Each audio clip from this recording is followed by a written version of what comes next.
പാറശാല ഷാരോൺ വധക്കേസിൽ കാമുകി ഗ്രീഷ്മയുടെ അമ്മാവൻ നിർമ്മലകുമാരൻ നായരും കുറ്റക്കാരനാണെന്ന് കോടതി വിധിച്ചിരിക്കുകയാണ്. അമ്മ സിന്ധുവിനെ തെളിവുകളുടെ അഭാവത്തിൽ വെറുതെ വിട്ടു. പ്രണയത്തിൽ നിന്നും പിന്മാറാത്തതിനാൽ ജ്യൂസിൽ വിഷം കലർത്തി നൽകി ഷാരോണിനെ കൊന്നുവെന്നാണ് കേസ്. ഏറ്റവും പുതിയ വിശദാംശങ്ങൾ കോടതിയുടെ അപ്ഡേറ്റ്സുമായി അമൽ ചേരുന്നുണ്ട്. അമൽ, പ്രോസിക്യൂഷൻ പറഞ്ഞ വാദഗതികൾ, നിരത്തിയ വാദഗതികളെല്ലാം കോടതി അംഗീകരിക്കുകയായിരുന്നു. അതിലിപ്പോൾ അമ്മയെ വെറുതെ വിട്ടിരിക്കുന്നു. അതൊരു തിരിച്ചടിയാണ് എന്ന് കുടുംബവും പറയുന്നു. പ്രോസിക്യൂഷന്റെ അടുത്ത നീക്കവും കൂടി ഈ കേസിൽ പ്രതീക്ഷിക്കാവുന്നതാണ്. കോടതി വിധിയുടെ പൂർണ്ണരൂപം. പ്രജീഷ, 2 വർഷം നീണ്ടുനിന്ന നിയമ പോരാട്ടത്തിനൊടുവിലാണ് ഇപ്പോൾ ഷാരോൺ വധക്കേസിൽ വിധിയാകുന്നത്. ഈ വിധി എന്ന് പറയുന്നത് കേസിലെ 1-ാം പ്രതിയായിട്ടുള്ള ഗ്രീഷ്മ കൊലക്കുറ്റമടക്കം ചെയ്തിട്ടുണ്ട് എന്ന് കോടതിക്ക് ബോധ്യപ്പെട്ടിട്ടുണ്ട്. അതോടൊപ്പം തന്നെ കേസിലെ 2-ാം പ്രതി ഗ്രീഷ്മയുടെ അമ്മാവൻ നിർമ്മലകുമാരനും ഈ കേസിൽ കുറ്റം ചെയ്തിട്ടുണ്ട് എന്ന് കോടതിക്ക് ബോധ്യപ്പെട്ടു. തെളിവ് നശിപ്പിക്കലാണ് കുറ്റം. അതോടൊപ്പം തന്നെ കേസിലെ 3-ാം പ്രതിയായിട്ടുള്ള ഗ്രീഷ്മയുടെ അമ്മ ബിന്ദുവിൻ്റെ കാര്യത്തിൽ കോടതി മറിച്ചൊരു നിലപാടാണ് എടുത്തത്. കൃത്യമായ തെളിവുകൾ ഹാജരാക്കാൻ പ്രോസിക്യൂഷന് കഴിഞ്ഞിട്ടില്ല എന്നുള്ളതാണ് കോടതി വ്യക്തമാക്കുന്നത്. അങ്ങനെ അത് ചൂണ്ടിക്കാട്ടി കോടതി 3-ാം പ്രതിയായിട്ടുള്ള സിന്ധുവിനെ വെറുതെ വിടുകയാണ്. എന്താണ് ശിക്ഷ എന്നുള്ള കാര്യത്തിൽ നാളെ തീരുമാനമുണ്ടാകും. എന്തായാലും കേരളത്തിൽ വലിയ കോളിളക്കം സൃഷ്ടിച്ച ഒരു വധക്കേസായിരുന്നു ഷാരോണിൻ്റെ വധക്കേസ്. പ്രണയബന്ധത്തിൽ നിന്നും പിന്മാറണമെന്ന് ആവശ്യപ്പെട്ടു, പക്ഷേ പിന്മാറിയില്ല. അതിനാൽ ഗ്രീഷ്മ വിഷം ഈ പറയുന്ന കഷായത്തിൽ കലക്കി നൽകി ഷാരോണിനെ കൊലപ്പെടുത്തി എന്നുള്ളതായിരുന്നു കേസ്. ആദ്യഘട്ടത്തിൽ ഡിവൈഎസ്പി സുൾഫിക്കറും അതോടൊപ്പം തന്നെ ഡിവൈഎസ്പി ജോൺസണും അന്വേഷിച്ച കേസാണ്. പിന്നീട് പല ഉദ്യോഗസ്ഥർ മാറി വന്നു.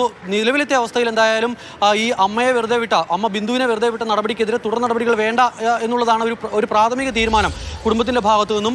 അതോടൊപ്പം തന്നെ നാളെ ശിക്ഷ ഉണ്ടാവട്ടെ, അതിനുശേഷം പിന്നീട് മറ്റ് നിയമ നടപടികൾ തീരുമാനിക്കാം എന്നുള്ളതാണ് പറയുന്നത്. പോലീസിനെ സംബന്ധിച്ചിടത്തോളം അതോടൊപ്പം തന്നെ പ്രോസിക്യൂഷനെ സംബന്ധിച്ചിടത്തോളം ഈ കേസ് എന്ന് പറയുന്നത് അങ്ങേയറ്റം സങ്കീർണമായിരുന്നു. തെളിവുകൾ എന്ന് പറയുന്നത് തുടക്കത്തിൽ വളരെ കുറവായിരുന്നു. പ്രത്യേകിച്ചും സാങ്കേതിക തെളിവുകൾ, അതോടൊപ്പം തന്നെ ശാസ്ത്രീയ തെളിവുകൾ, പിന്നീട് ഡിജിറ്റൽ എവിഡൻസ് ആണ് ഭൂരിഭാഗവും ഉണ്ടായിരുന്നത്. ഈ ഗ്രീഷ്മ ഷാരോണിന് അയച്ച ചില സന്ദേശങ്ങളും മറ്റുമൊക്കെയുണ്ട്. ഇതൊക്കെ കേസിൽ നിർണായകമായി മാറുകയും ചെയ്തു.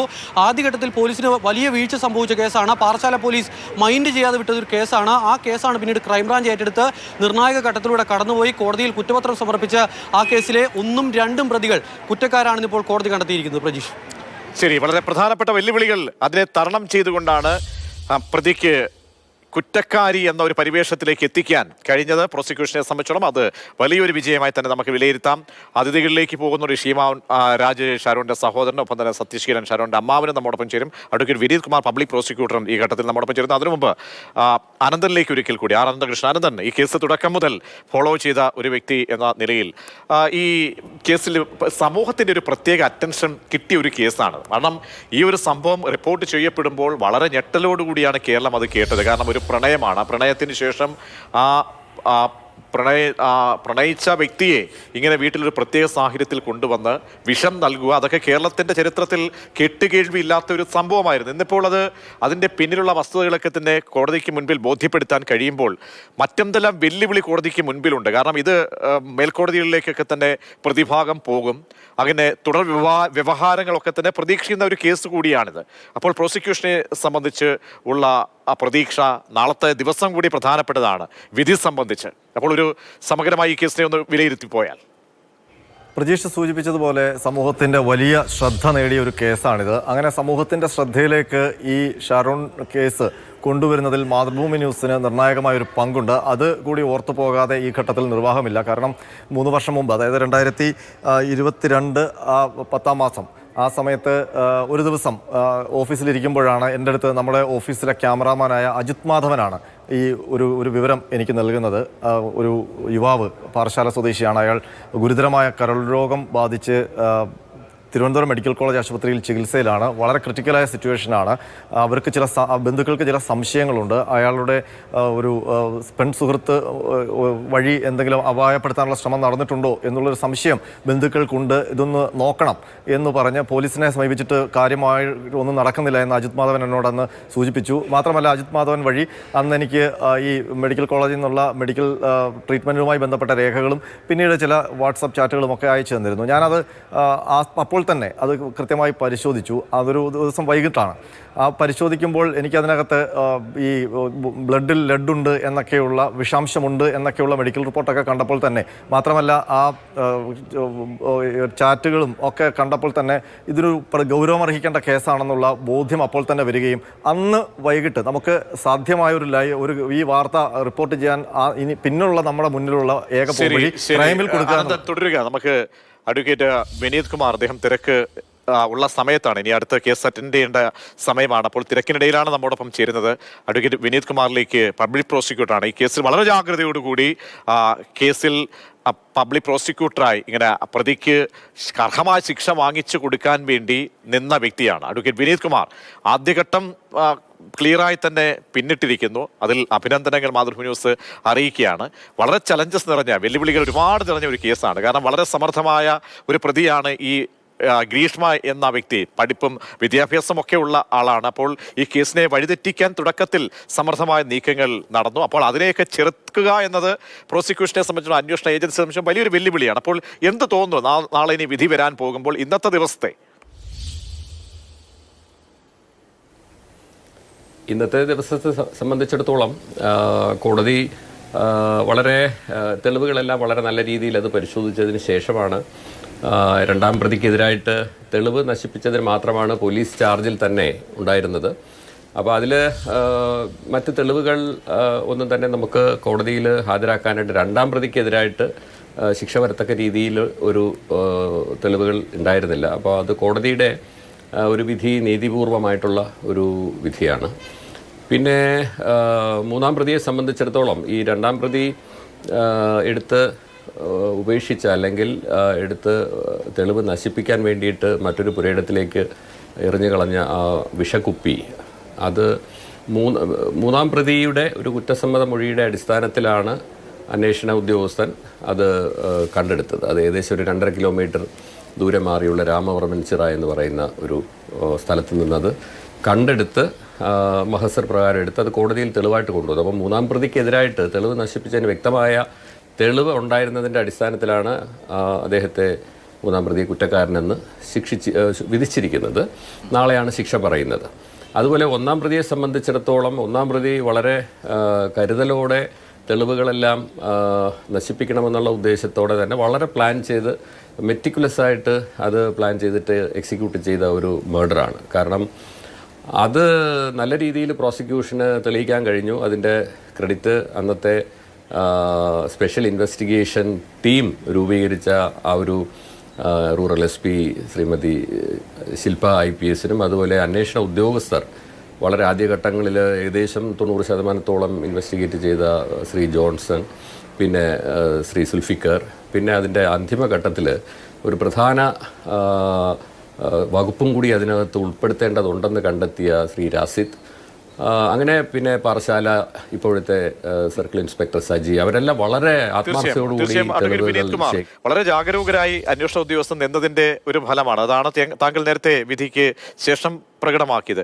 ഇനിയിപ്പോൾ കാരണം അസാധാരണമായ ഒരു കേസായി ഇതിനെ കാണാൻ കഴിയുമോ? കാരണം സമൂഹത്തിന്റെ ഒരു വല്ലാത്തൊരു അറ്റൻഷൻ ഉണ്ടായ ഒരു കേസാണ്. ഞെട്ടലാണ് ഉളവായത്. കാരണം പ്രണയിക്കുക, ആ പ്രണയത്തിന് എത്രത്തോളം അതിനോട് വിശ്വാസം അർപ്പിക്കുന്നു, അല്ലെങ്കിൽ ഒരു മനുഷ്യജീവനാണ്, അതിനപ്പുറത്തേക്കൊരു മനുഷ്യജീവൻ ഇല്ലാതാക്കുക എന്ന് പറയുമ്പോൾ അത് വളരെ ഒരു ഗൗരവത്തോടെ കാണേണ്ടതാണ്. കോടതി ഇനി ഈ കേസിനെ വളരെ സവിശേഷ സാഹചര്യത്തിലൂടെ കാണുമോ? നാളെ ഇനി ശിക്ഷ നൽകാൻ പോകുന്നതിന്മേൽ വാദമുണ്ടാകും. ഇരുപക്ഷത്തുമുള്ള വാദങ്ങൾ കേൾക്കാനുള്ള സാധ്യതയുണ്ട്. അപ്പോൾ അർഹിക്കുന്ന അങ്ങേയറ്റത്തെ ഒരു കടുത്ത ശിക്ഷ കേരളത്തിന് പ്രതീക്ഷിക്കാമോ? അല്ല, അത് ഇപ്പോൾ നമുക്ക് കോടതിയുടെ ഒരു ശിക്ഷാവിധിയെ സംബന്ധിച്ചിടത്തോളം ഞാനോ മാതൃഭൂമി ചാനലോ അതിനെക്കുറിച്ച് നമുക്കൊന്നും തന്നെ ഒരു പരാമർശം നടത്താൻ നമ്മൾ അത് അർഹരല്ല. അത് തീർച്ചയായിട്ടും നാളെ കോടതിയിൽ വാദിക്കാൻ പോകുന്ന ഒരു കാര്യത്തെ സംബന്ധിച്ചാണെങ്കിൽ പോലും എനിക്കത് റിസർവ് ചെയ്യണം. ഞാൻ എന്താണത് പറയാൻ പോകുന്നതെന്ന് പോലും ഇവിടെ വെളിപ്പെടുത്താൻ പാടില്ല. പക്ഷേ എന്നാൽ ഒരു കാര്യം ഞാൻ പറയാം. അതിനകത്ത് നമ്മുടെ ഈ കേസിനെ സംബന്ധിച്ചിടത്തോളം ഈ കേരള സമൂഹത്തെ പ്രത്യേകിച്ച് ഒരു പ്രണയം നടിച്ച് വിളിച്ചു വരുത്തി വളരെ ക്രൂരമായിട്ട് നടത്തിയ ഒരു കൊലപാതകം തന്നെയാണ്. നമ്മുടെ മനസ്സാക്ഷിയെ ഞെട്ടിക്കുന്ന ഒരു സംഭവം തന്നെയാണ്. അതിവിദഗ്ധമായിട്ട് ആസൂത്രണം ചെയ്ത് നടപ്പിലാക്കിയ ഒരു മർഡർ തന്നെയാണ്. അപ്പോൾ ആ കാര്യങ്ങളെല്ലാം തന്നെ ഒരു പക്ഷേ നമുക്ക് കോടതിയിൽ നാളെ പറയേണ്ടതുണ്ട്. അത് എങ്ങനെയുള്ള കേസാണെന്നും അത് റെയറസ്റ്റ് ഓഫ് ദി റെയർ കേസാണോ അല്ലെങ്കിൽ അതിൻ്റെ പരിധിയിൽ വരില്ലേ എന്നൊക്കെയുള്ള വാദങ്ങൾ നാളെ മാത്രമേ എനിക്ക് കോടതിയിൽ അത് വാദിക്കാൻ കഴിയുള്ളൂ. ഈ രണ്ടാം പ്രതി ഈ അമ്മയുടെ കാര്യത്തിൽ ഈ ഗ്രീഷ്മ തയ്യാറാക്കിയ തിരക്കഥയ്ക്ക് ഒപ്പം സഞ്ചരിച്ച വ്യക്തി എന്നാണ് കുടുംബമൊക്കെ പറയുന്നത്. ആ നിലയ്ക്ക് നമ്മൾ അതിനെ ഒരു അറ്റൻഷൻ കൊടുക്കുകയും പക്ഷേ അതിന് അനുബന്ധമായ തെളിവുകൾ നമുക്ക് സമർത്ഥിക്കാൻ കഴിയാതെ പോയത് എന്തുകൊണ്ടാണ്? അതായത് ഇപ്പോൾ 1, 2, 3 പ്രതികൾ താമസിച്ചിരുന്ന ആ വീട് തമിഴ്നാട്ടിലെ ആ ഒരു പൂമ്പള്ളിക്കോണം എന്ന് പറഞ്ഞ സ്ഥലത്തെ ഒരു വീടാണ്.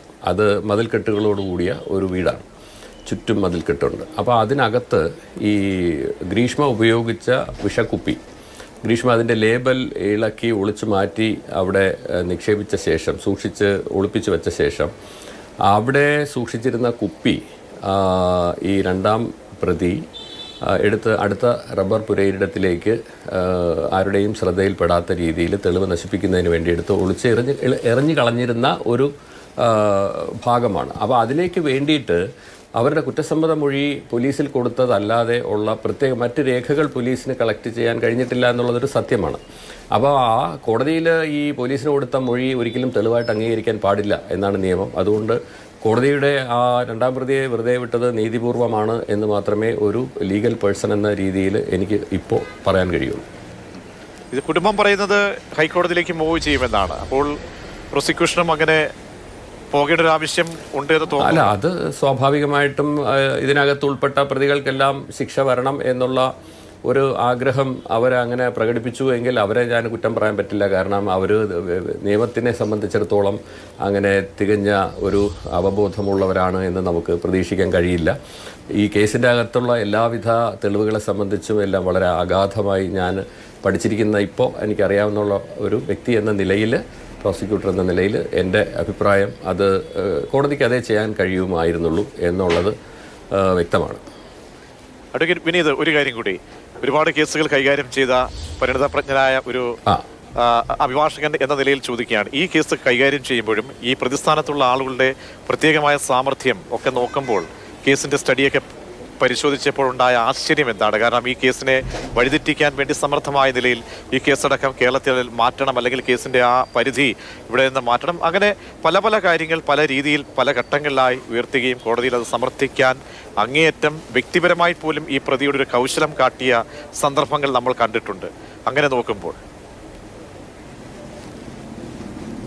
അതെ തീർച്ചയായിട്ടും അത് ഒന്നാം പ്രതിയെ സംബന്ധിച്ചിടത്തോളം MA ലിറ്ററേച്ചർ പാസ്സായിട്ട് പോസ്റ്റ് ഗ്രാജുവേഷൻ ഉള്ള ഒരു വളരെ സമർത്ഥയായിട്ടുള്ള ഒരു പെൺകുട്ടിയാണ്, 22 വയസ്സുള്ള ഒരു പെൺകുട്ടി. അപ്പോൾ ഇത് ഈ ഷാരോണിന് വിഷം കൊടുക്കുന്നതിന് മുമ്പായിട്ട് വളരെ വിദഗ്ധമായിട്ട് വെബ് സെർച്ച് നടത്തി പാരക്വിറ്റ് എന്ന ഒരു പോയിസൺ, അത് ഈ കളനാശിനിയാണ്, അത് കാപ്പിക് എന്ന ഒരു ബ്രാൻഡ് നെയിമിൽ ഈ മൂന്നാം പ്രതിയെ കൊണ്ട്, മൂന്നാം പ്രതി എന്തിനാണെന്ന് അറിയാതെ അത് വാങ്ങിപ്പിച്ച് സൂക്ഷിച്ച ശേഷം അതിനെപ്പറ്റി മനസ്സിലാക്കിയിട്ടാണ് അത് മേടിച്ചത്. എന്നിട്ട് അന്ന് കൊടുക്കുന്നത് 10:30 മണിക്കും 11 മണിക്കും ഇടയ്ക്കുള്ള സമയത്താണ്, അതായത് 14/10/2022. അതിനു മുമ്പ് 7:26 ആയപ്പോൾ രാവിലെ വളരെ വിദഗ്ധമായിട്ട് ഈ വെബ് സെർച്ചിലൂടെ ഇതിൻ്റെ കൃത്യമായിട്ടും ഉള്ള പാരക്വിറ്റിൻ്റെ ആക്ഷൻ, അത് എത്ര സമയം ബോഡിയിൽ നിൽക്കും, അത് എങ്ങനെ മർഡർ കൊലപാതകം ചെയ്യാം, മരണം എപ്പോൾ സംഭവിക്കും, എത്ര സമയമെടുത്താണ്, സ്ലോ പോയിസണിങ്, അതെങ്ങനെ ഏതൊക്കെ ആന്തരിക അവയവങ്ങളെ ബാധിക്കും, ഇതൊക്കെ വ്യക്തമായിട്ട് മനസ്സിലാക്കാനുള്ള ഓരോ സൈറ്റിലും കയറിയത് മുഴുവൻ ആ വെബ് സെർച്ച് ഫോറൻസിക് സയൻസ് ലബോറട്ടറിയിൽ നമ്മുടെ ഫോണിൽ നിന്ന് നോക്കി ഇതിനെ എക്സ്ട്രാക്ട് ചെയ്യാൻ കഴിയും. ആ എക്സ്ട്രാക്ട് ചെയ്യാൻ കഴിഞ്ഞതെല്ലാം തന്നെ FSL സയൻറ്റിഫിക് ഓഫീസർ, അവർ ഒരു വിദഗ്ധയായിട്ടുള്ള എക്സ്പേർട്ട് ശ്രീമതി ദീപ കോടതിയിൽ വ്യക്തമായി എടുത്ത് അത് എക്സ്പ്ലെയിൻ ചെയ്ത്, എക്സിബിറ്റ് ചെയ്ത്, പ്ലേ ചെയ്ത് മൊഴി കൊടുത്തിരുന്നു. ആ ഡിജിറ്റൽ തെളിവുകളെല്ലാം തന്നെ നമുക്ക് വളരെ സഹായകരമായി. അപ്പോൾ അതിവിദഗ്ധമായിട്ടാണ് ഇത് മനസ്സിലാക്കിയിട്ട് ഷാരോണിൻ്റെ 11 ദിവസം, 25-ാം തീയതി മരിക്കുമ്പോൾ, 25/10 മരിക്കുമ്പോൾ 11 ദിവസം ഷാരോൺ അവിടെ മെഡിക്കൽ കോളേജ് ആശുപത്രിയിൽ ചികിത്സയിൽ കഴിഞ്ഞു. 11 ദിവസം. അപ്പോൾ ഈ 11 ദിവസം കഴിഞ്ഞേ മരണം സംഭവിക്കുകയുള്ളൂ എന്നൊക്കെ, ഓരോ ആന്തരിക അവയവങ്ങളും എങ്ങനെ അത് അഫക്റ്റഡ് ആയിട്ട് മരിക്കും എന്നുള്ളത് ഗ്രീഷ്മ ശരിക്കും മനസ്സിലാക്കിയിട്ടാണ് ഈ പോയിസൺ തന്നെ കൊടുത്തത്. അതെല്ലാം വളരെ വിദഗ്ധമായിട്ട് പ്ലാൻ ചെയ്തു. അത് നമുക്ക് കോടതിയിൽ അത് അങ്ങനെ ചെയ്തതാണെന്ന് തെളിയിക്കാനും കഴിഞ്ഞു. അപ്പോൾ ശാസ്ത്രീയമായി തന്നെ സാഹചര്യ തെളിവുകളെ കോർത്തിണക്കി നമുക്ക് ശിക്ഷ ഉറപ്പാക്കാൻ കഴിഞ്ഞു എന്നുള്ളതാണ് ഇതിൻ്റെ ഏറ്റവും വലിയ ഒരു അഡ്വാൻറ്റേജ് എന്ന് ഞാൻ പറയുന്നത്. വളരെ നന്ദി ശ്രീ അഡ്വക്കേറ്റ് വിനീത് കുമാർ. തിരക്കിന് ഇടയിലും നമ്മോട് ചേർന്ന് പ്രതികരണം നടത്തിയത്. എന്തായാലും അങ്ങയുടെയും അങ്ങയുടെ ടീമിനും നന്ദി അറിയിക്കുന്നു, അഭിനന്ദനം അറിയിക്കുന്നു. നാളെയും ആ രീതിയിലുള്ള ഒരു ശിക്ഷാവിധിയും ഉണ്ടാകട്ടെ എന്ന് നമുക്ക് പ്രാർത്ഥിക്കാം. Thank you. യെസ്, ഇനി നമ്മോടൊപ്പം ഷാരോണിൻ്റെ കുടുംബത്തിൻ്റെ അവരുടെ പ്രതികരണം കൂടി വളരെ പ്രധാനപ്പെട്ടതാണ്. ഷീമോൻ രാജ്, ഷാരോണിൻ്റെ സഹോദരൻ, നമ്മോടൊപ്പം ചേരുകയാണ്. ശ്രീ ഷീമോൻ രാജ്, അങ്ങനെ നിങ്ങളൊരു പ്രതീക്ഷിക്കുന്ന ഒരു വിധിയുടെ ആദ്യ ഒരു ഘട്ടം പിന്നിടുന്നു. ഈ കേസിലെ പ്രധാനപ്പെട്ട പ്രതി കുറ്റക്കാരിയാണ് എന്ന് കോടതി കണ്ടെത്തുകയാണ്. നാളെയാണ് വിധി പറയാൻ പോകുന്നത്. നിങ്ങൾ ആഗ്രഹിക്കുന്ന പോലെ ഒരു നീതിക്ക് വേണ്ടി അതിൻ്റെ ഒരു ചുവടുവയ്പായി ഇന്നത്തെ കോടതിയുടെ നിലപാടിനെ കാണുന്നുണ്ടോ? പക്ഷേ നിങ്ങൾ പറഞ്ഞതുപോലെ അമ്മ, പ്രതിസ്ഥാനത്തുള്ള അമ്മയെ കോടതി കുറ്റക്കാരിയല്ല എന്ന് കണ്ട് വെറുതെ വിടുകയും ചെയ്യുന്ന ഒരു സാഹചര്യം കൂടിയുണ്ട്. ഷീമോൻ. അതെ, തീർച്ചയായിട്ടും ഇത് കോടതി വിധിയെ ഞങ്ങൾ പൂർണ്ണമായിട്ട് അംഗീകരിക്കുകയാണ്. നല്ലപോലെ തന്നെ എല്ലാം അവസാനിച്ചിട്ടുണ്ട്. നാളെ ശിക്ഷ വരികയാണ്. അപ്പോൾ പരമാവധി ശിക്ഷ കിട്ടുമെന്ന് തന്നെയാണ് ഞങ്ങളുടെ ഉറപ്പായിട്ടുള്ള വിശ്വാസം. കോടതിയിൽ ഞങ്ങൾക്ക് പൂർണ്ണമായിട്ടുള്ള വിശ്വാസമുണ്ട്. ശിക്ഷയുടെ കാര്യത്തിലും ഇതുപോലെ തന്നെ നല്ലൊരു ശിക്ഷ തന്നെ ഉണ്ടാവുമെന്ന് വിശ്വാസമുണ്ട്. അതുപോലെ തന്നെ ഞങ്ങൾ പ്രതീക്ഷ പോലെ തന്നെ ഒന്നാം പ്രതിക്ക് 4 സെക്ഷൻസ് ചുമത്തിയിട്ട് ഉള്ള വിധി തന്നെയാണ് വന്നത്. അതുപോലെ തന്നെ അമ്മാവനും ശിക്ഷ കിട്ടിയിട്ടുണ്ട്. അപ്പോൾ ഇത് തന്നെയാണ് ഞങ്ങൾ പ്രതീക്ഷിച്ചത്. അപ്പോൾ കോടതിയുടെ വിധി പൂർണ്ണമായിട്ട് അംഗീകരിക്കുകയാണ് ഞങ്ങൾ. തൃപ്തരാണ് ഞങ്ങൾ. അപ്പോൾ ഈ അമ്മയെ വെറുതെ വിട്ട കാര്യത്തിൽ നേരത്തെ ഷാരോണിൻ്റെ അമ്മ പറഞ്ഞതുപോലെ തന്നെ വൈകാരികമായി തന്നെയാണ് അമ്മ പറഞ്ഞത്. കാരണം ഇത്രയും നാളായും നാളിതുവരെയും ഒന്ന് തല ഉയർത്തി നിൽക്കാനോ അല്ലെങ്കിൽ നേരെ നിൽക്കാൻ കഴിയാത്ത അവസ്ഥയാണ്. മകൻ്റെ ഓർമ്മകൾ പേറിയ ആ അമ്മയും അച്ഛനും ഒക്കെ തന്നെ ആ കുടുംബത്തിൽ കഴിയുകയാണ്. അപ്പോൾ നിങ്ങൾ നന്നായിട്ട് സംശയിച്ചതാണ് ഈ അമ്മയുടെ ഇടപെടൽ. കാരണം തിരക്കഥയ്ക്കൊപ്പം ഗ്രീഷ്മ നിശ്ചയിച്ച തിരക്കഥയ്ക്കൊപ്പം സഞ്ചരിച്ചു ഈ അമ്മയും. തെളിവുകൾ നശിപ്പിക്കുന്നതിനടക്കം അവരുടെ കൈകളും ഉണ്ടായിരുന്നു എന്നൊക്കെ നിങ്ങൾ സംശയിച്ചാണ്. പക്ഷേ കോടതിയിൽ വരുമ്പോൾ അതിൻ്റെതായ അനുബന്ധമായിട്ടുള്ള തെളിവുകളാണ് വളരെ പ്രധാനപ്പെട്ടത് കോടതിക്ക് മുൻപിൽ. അതിലേക്ക് എത്താൻ കഴിഞ്ഞിട്ടില്ല. അതിലൊരു ദുഃഖമുണ്ട്. അങ്ങനെയെങ്കിൽ നേരത്തെ പറഞ്ഞതുപോലെ മേൽക്കോടതിയിലേക്ക് പോകാൻ തന്നെയാണോ തീരുമാനം?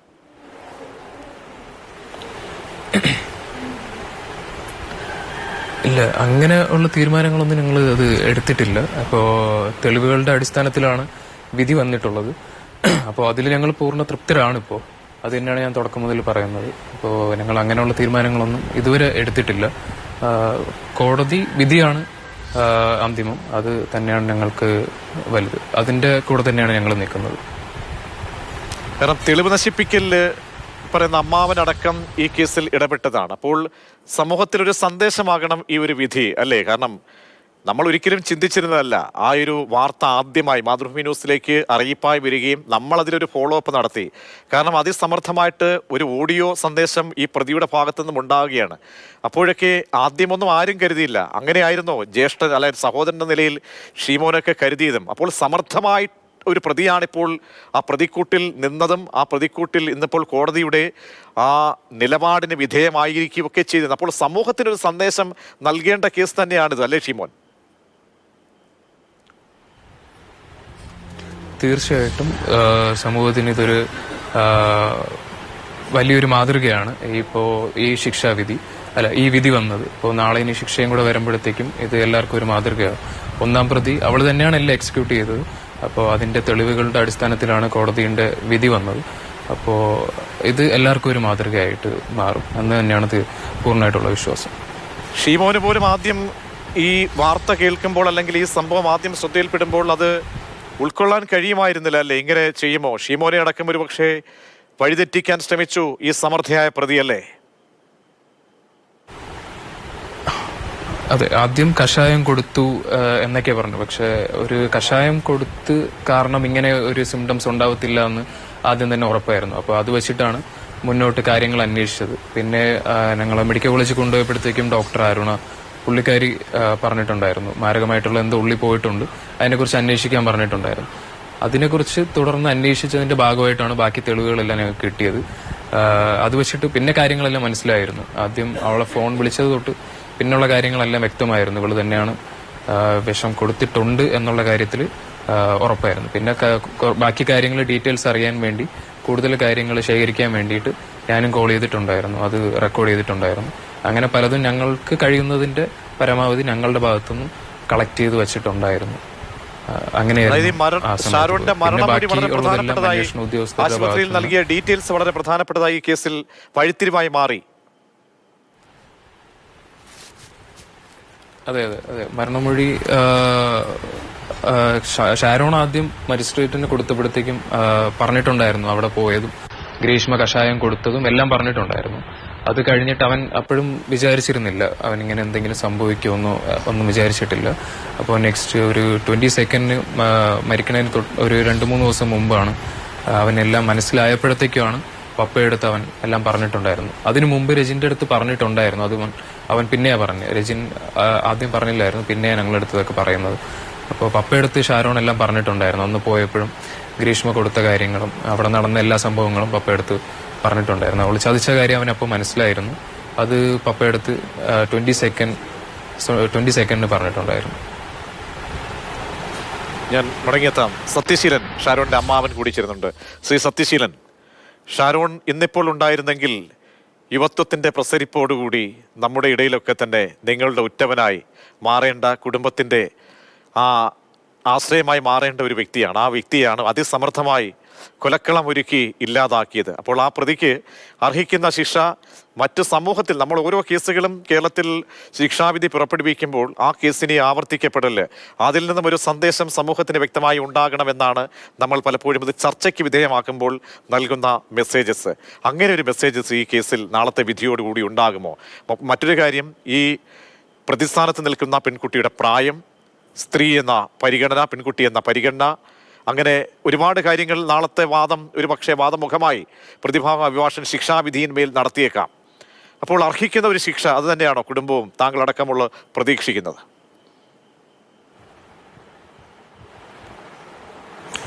ഞങ്ങളെ സംബന്ധിച്ചിടത്തോളം നാളത്തെ ദിവസം വളരെ പ്രധാനമാണ്. കാരണം നിയമം അനുശാസിക്കുന്ന പരമാവധി ശിക്ഷ ലഭിക്കും എന്ന് തന്നെയാണ് ഞങ്ങളുടെ മൊത്തം പ്രതീക്ഷ. അതിന് പ്രത്യേക ഒരു കാരണമുണ്ട്.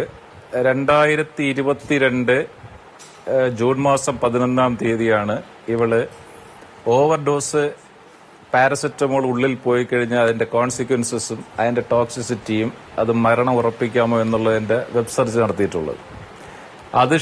അതിനുശേഷം ഈ തുടർന്നുള്ള 4.5 മാസം അത് ഇവള് ജ്യൂസിൽ കലർത്തി ജ്യൂസ് ചലഞ്ച് എന്നുള്ള നിലയിൽ കഴിക്കാൻ കൊടുക്കുകയും ചെയ്തു. ആ ജ്യൂസ് ചലഞ്ച് നടത്തിയിട്ടുള്ളതെന്ന് വ്യക്തമായിട്ട് നമുക്ക് മനസ്സിലാക്കാം. 2 ബോട്ടിൽ ഒരു ബാഗിൽ നിന്ന് കൊണ്ടുവരുന്നു.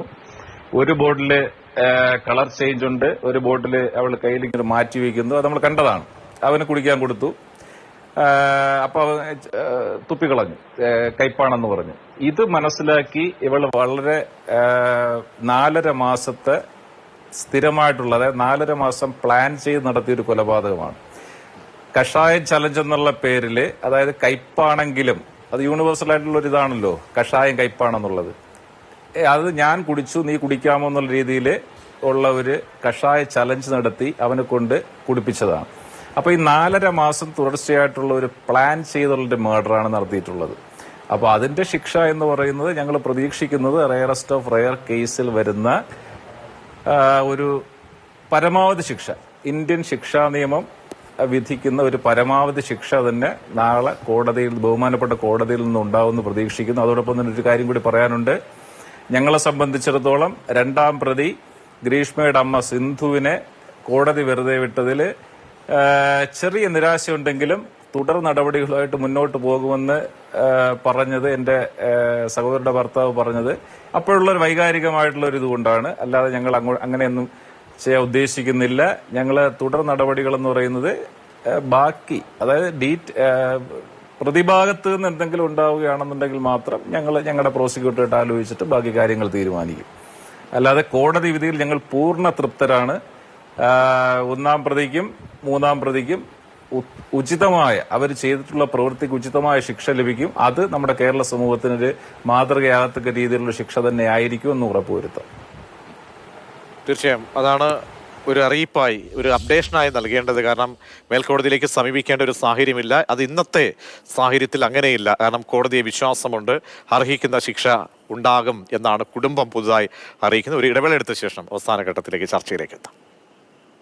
അതിസമർത്ഥമായി ഷാരോൺ എന്ന യുവാവിനെ കൊലപ്പെടുത്തിയ ഗ്രീഷ്മ കുറ്റക്കാരിയാണ് എന്ന് കോടതി കണ്ടെത്തിയിരിക്കുകയാണ്. ഷാരോണിന്റെ സഹോദരൻ തുടരുന്നുണ്ട്. ഷീമോൻ, അമ്മയെ സംബന്ധിച്ച് അമ്മയെ ടെലിവിഷനിലേക്ക് കാണുമ്പോഴൊക്കെ തന്നെ നനഞ്ഞ കണ്ണുമായി അലമുറയിട്ട് കരയുന്ന അമ്മയാണ് രാവിലെ മുതൽ നമുക്ക് കാണാൻ കഴിഞ്ഞത്. അപ്പോൾ ഇപ്പോഴും ആ ഒരു ആഘാതത്തിൽ നിന്നും വിട്ടുമാറിയിട്ടില്ല. കാരണം നമുക്കറിയാം എത്ര സമാധാനപ്പെടുത്തിയാലും അങ്ങനെ ഒന്നും അടങ്ങാൻ കഴിയില്ല. കാരണം മകനെ സംബന്ധിച്ചോളം ആ മകൻ ഒരു അമ്മയ്ക്ക് മാത്രമേ ആ ഒരു മകൻ്റെ ഒരു നഷ്ടം നമ്മൾ എത്ര പറഞ്ഞാലും എത്ര വാക്ക് കൊടുത്താലും മകൻ തിരിച്ചു വരില്ല എന്നൊരു യാഥാർത്ഥ്യം അത്ര പെട്ടെന്നും ഉൾക്കൊള്ളാൻ കഴിയില്ല. അങ്ങനെ ഒരു മാനസികാവസ്ഥയിലാണ് ആ വീടൊക്കെ കഴിഞ്ഞു പോകുന്നത്. ഇനി ഷീമോനിലാണ് അവർക്കൊക്കെ ഒരു പ്രതീക്ഷ.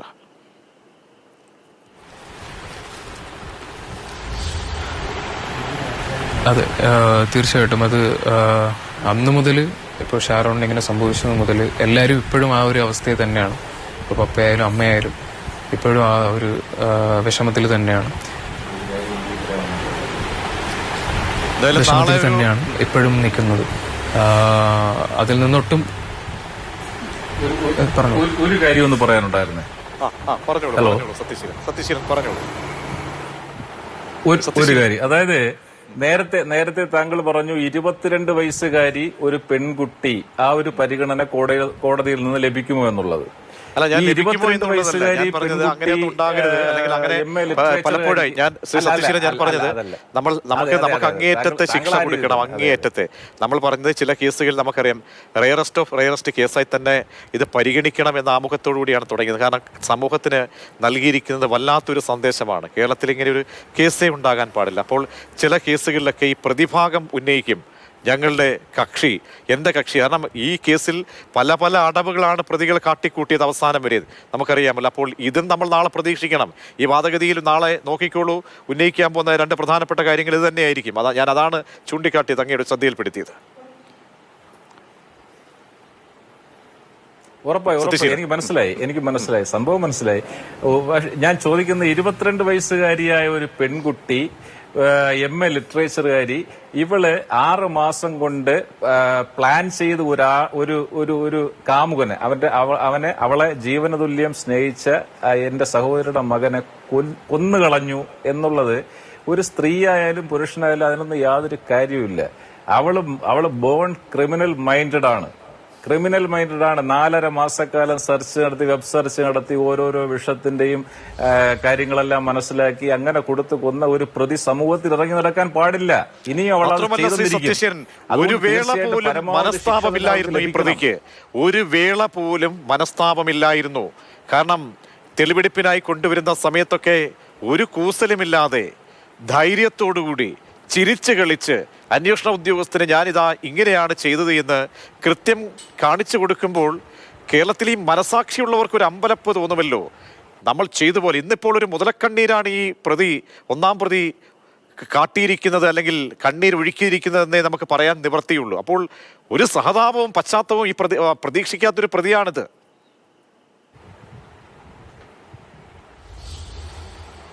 അതെ, തീർച്ചയായും. ഇന്ന് കോടതിയിൽ വന്നപ്പോഴും കോടതി വിധി പറഞ്ഞപ്പോഴും ഒരു സാധാരണ പെൺകുട്ടി പ്രതികരിക്കുന്ന രീതിയിലല്ല പ്രതികരിച്ചത്. അവള് വളരെ പക്വതയോടുകൂടി സംയമനത്തോടുകൂടി അതായത് എക്സ്പെക്ട് ചെയ്തിട്ടുള്ളൊരു വിധി എന്നുള്ള നിലയിലാണ് പ്രതികരിച്ചത്. അവള് കരഞ്ഞു അലറി വിളിച്ചില്ല, യാതൊന്നും ചെയ്തില്ല. അവൾക്ക് യാതൊരു കുറ്റബോധവും ഇല്ല. നിങ്ങളുടെ റിപ്പോർട്ടേഴ്സ് മുഴുവൻ അവളോട് ചോദിച്ചു എന്തെങ്കിലും കുറ്റബോധമുണ്ടോ എന്ന്. ഇല്ല, ഒന്നും പറഞ്ഞില്ല. അവള് പ്ലാൻ ചെയ്ത്, അതായത് അവള് ഒരു സ്ത്രീത്വത്തിന് തന്നെ അപമാനമായിട്ടുള്ള ഒരു രീതിയിലാണ്. അത് നമ്മൾ ഉദ്ദേശിക്കുന്നതിനും അപ്പുറമാണ് അവളുടെ ക്രിമിനൽ മൈൻഡ് എന്ന് പറയുന്നത്. തീർച്ചയായും അത് കോടതി കാണും, കോടതിയിൽ അത് ബോധ്യപ്പെടുത്തും. നാളെ വിധി സംബന്ധിച്ചുള്ള കാര്യങ്ങളിൽ അത് ഈ പ്രോസിക്യൂഷനിൽ നിങ്ങൾക്ക് പൂർണ്ണ വിശ്വാസമാണുള്ളതല്ലേ ശ്രീ സത്യശീലൻ? തീർച്ചയായും ഞങ്ങൾക്ക് കുറച്ച് നന്ദി പറയാനുണ്ട്. ഞങ്ങൾക്ക് വേണ്ടി ഈ കേസ് വളരെയധികം പഠിച്ച് അത് കോടതിയിൽ പ്രസന്റ് ചെയ്ത് ഞങ്ങളുടെ prosecutor advocate VS Vineeth Kumar sir, പിന്നെ അതുപോലെ തന്നെ സംഭവം നടന്ന് ഇമ്മീഡിയറ്റ് ആയിട്ട് പാറശാല സ്റ്റേഷനിൽ നിന്ന് ക്രൈംബ്രാഞ്ചിന് കൈമാറി കേരള ഗവൺമെന്റ്, അതുപോലെ തന്നെ Zulfikar sir, KJ Johnson sir, Rasid സാറും ടീമും, Shini ma'am, Shajahan sir, Saji sir, ഇങ്ങനെ കുറെ പോലീസ് ഡിപ്പാർട്ട്മെന്റിലുള്ള എല്ലാവർക്കും നന്ദി പറയട്ടെ. എസ്പെഷ്യലി നിങ്ങളുടെ ചാനൽ ഉൾപ്പെടെ ഈ കേസിന്റെ നാൾ വഴികളിലെല്ലാം ഞങ്ങളോടൊത്തു നിന്ന മാധ്യമ പ്രവർത്തകര്, പ്രത്യേകിച്ച് നിങ്ങളുടെ അമലിനെ ഞാൻ വിളിക്കുമ്പോഴെല്ലാം സഹായം നൽകിയിട്ടുണ്ട്, ഓടിയെത്തിയിട്ടുണ്ട്. അത് എനിക്ക് വ്യക്തമായിട്ട് അറിയാം. ഞാൻ പ്രത്യേകിച്ച് നന്ദി പറയുകയാണ്, എല്ലാവർക്കും നന്ദി പറയുകയാണ്. ഈ കേസിൽ ഈ വിധി വന്നതിൽ ഞങ്ങൾ പൂർണ്ണ സംതൃപ്തരാണ്.